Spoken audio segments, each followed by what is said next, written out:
The marble floors gleamed beneath the chandelier light, but their beauty carried no warmth. Ibrahim Traoré, president of Burkina Faso, stood in the lobby of Hotel Excellence, an establishment that claimed to represent the highest standards of luxury. He came without an entourage, dressed in his plain fatigues, not to impress, but to observe. He approached the reception desk with calm dignity. Yet before he could speak, the manager's eyes swept over him, narrowed and hardened into disdain.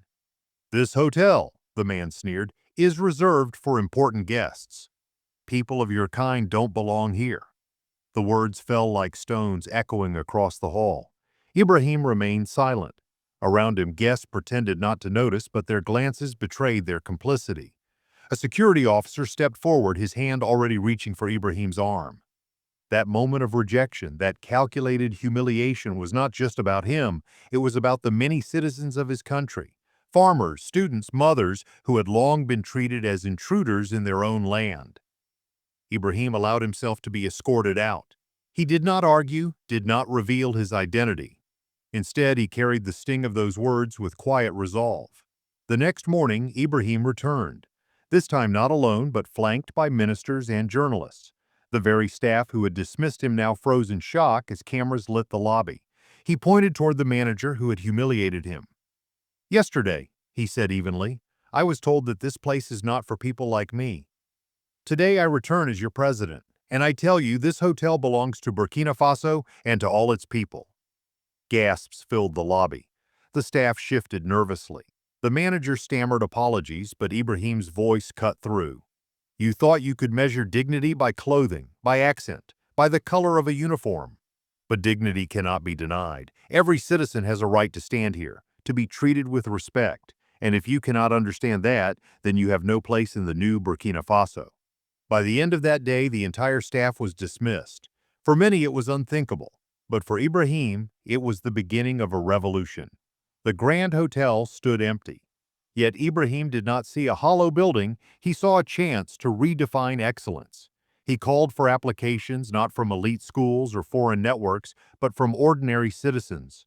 Street vendors, farmers' children, graduates without connections, young people from dusty villages. When they gathered, nervous and hopeful, Ibrahim addressed them directly. "You are not just employees," he said. "You are ambassadors of a new Burkina Faso. Excellence is not about excluding people. True excellence comes from including everyone in the vision of prosperity." Applause erupted not just from the candidates but from citizens pressed against the windows outside. Children who once begged on these streets now looked in with wonder, seeing faces like their parents and siblings chosen to serve in a place once forbidden. The transformation had begun. Within weeks, Hotel Excellence no longer resembled its old self. The marble still shone, but its reflection was different. No longer colonial aspiration, but national pride. Fatima, once turned away from every job interview, now stood at the front desk.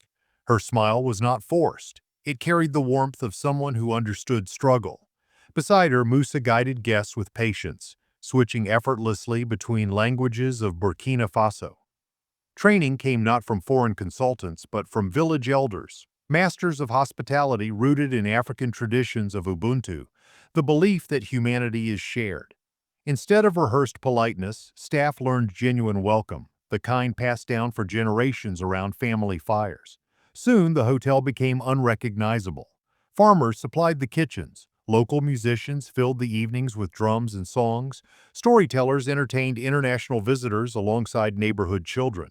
A library replaced the security office, a community center replaced private lounges.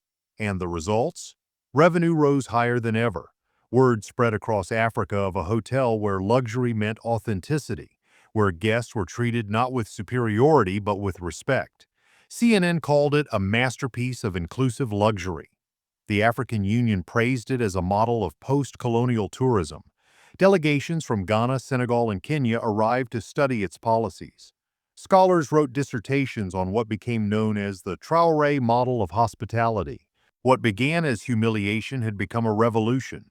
6 months later, Ibrahim stood once again in the lobby, this time surrounded by African presidents who had come to learn. The same floors that had once carried whispers of insult now carried discussions about continental transformation. Fatima, now head of guest relations, presented the hotel's community programs to leaders from Togo, Mali, and Niger. Musa showcased literacy classes and youth education projects supported by hotel funds. The applause that followed was not for polished service, but for the dignity of a nation. Everywhere, signs of change appeared. A scholarship program sent staff to study abroad. A memorial garden grew outside, centered around a towering baobab tree transplanted from Ibrahim's ancestral village. Its roots spread deep into the soil, just as the principles of dignity spread deep into the consciousness of Burkina Faso. Beneath its shade, children attended coding classes, parents learned financial literacy, and elders told stories to preserve heritage. International recognition multiplied. Luxury magazines celebrated it. Universities taught it. Social media that once mocked Ibrahim now praised him, and across West Africa, similar hotels opened in Lagos, Accra, and Dar es Salaam, all inspired by the model born from one moment of humiliation. 2 years later, Hotel Excellence had become more than a hotel. It was a pilgrimage site. Leaders, activists, students, and travelers came not only to stay, but to learn. In its lobby, once a fortress of exclusion, a permanent exhibition was unveiled. The Revolution of Dignity. Photographs and testimonies lined the walls, showing lives transformed because one leader chose inclusion over intimidation. Fatima prepared to pursue her master's degree in hospitality.